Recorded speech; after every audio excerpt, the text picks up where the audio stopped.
تو اس لیے مسلمانوں کا مال جان کہ سب سے پہلے اللہ کے کلمے کے لیے ہو، وہ یہ بڑی بات ہے کہ جب مسلمانوں کے اسباب اللہ کے کلمے پر اس کے دین پر لگیں گے تو اللہ تعالیٰ اپنے دین کی برکتیں ان کے اسباب میں دے گا۔ ہاں، اللہ کے دین میں برکتیں ہیں، اللہ کے حکموں میں برکتیں ہیں، بدلہ بھی ہے برکت بھی ہے، دونوں ہے، بدلہ بھی ملے گا برکت بھی ملے گی، لیکن کب؟ کہ جب اپنے اسباب کو یہ اللہ پر اور اس کے حکموں پر لگاوے، پھر ان کے اسباب میں برکت دی جائے گی، ان کے اسباب سے ان کی آخرت بھی بنے گی، ان کی دنیا بھی بنے گی۔ اور یہ اپنے اسباب کو حکموں پر نہیں لگائیں گے، اسراف پر لگائیں گے تو ان کی برکتیں اللہ چھین لیتے ہیں، یہ لکھا ہے کتابوں میں۔ مال تو بڑھے گا لیکن برکت نہیں ہوگی۔ ہاں، اس لیے جتنا مال بڑھے گا یہ پھنسے گا، اس کی فکر، اس کا ذہن سب اسی میں، اللہ، آخرت، قبر، قیامت سب بھول جائے گا۔ یہی مال کا دھوکہ ہے۔ مال کا دھوکہ کیا؟ یہی کہ اللہ کو، آخرت کو، قبر کو، قیامت کو یہ بھول جاوے۔ اس کو غرور کہتے ہیں کہ یہ غرور ہے، کہ دنیا دھوکے کی جگہ ہے، کہ دھوکہ یہ دھوکہ کہ جو اصلی چیز آنے والی ہے اسی کو بھول گیا۔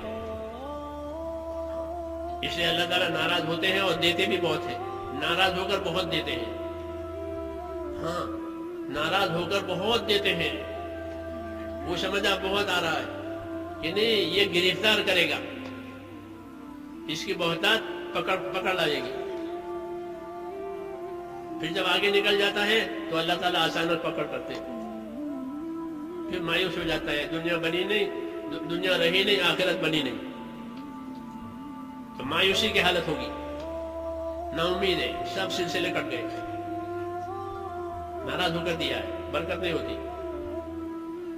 اور راضی ہو کر دیں گے کہ برکتوں کے ساتھ دیں گے تو دنیا بھی بنے گی، آخرت بھی بنے گی۔ یہ اللہ کا نظام ہے، یہ لکھا ہے علماء نے کہ اللہ تعالیٰ مال اسباب نہیں چھینیں گے، حکومت اللہ لائسنس چھین لے گی، وہ فلاں چیز چھین لے گی، یہ کرتے نا۔ اور اللہ کہ اللہ دکان نہیں چھینے گا، مال نہیں چھینے گا، رکھے گا، اس کی برکت چھین لیں گے، بے برکتی سے گندہ پھنس جائے گا، حق بھی نہیں ادا کرے گا، اپنے آپ کو بھی بھول جائے گا۔ اس لیے مسلمانوں کے جان مال میں پہلا حق اللہ کا، اللہ کے کلمے کو پھیلانا تاکہ ارکان اسلام زندہ ہو جائے،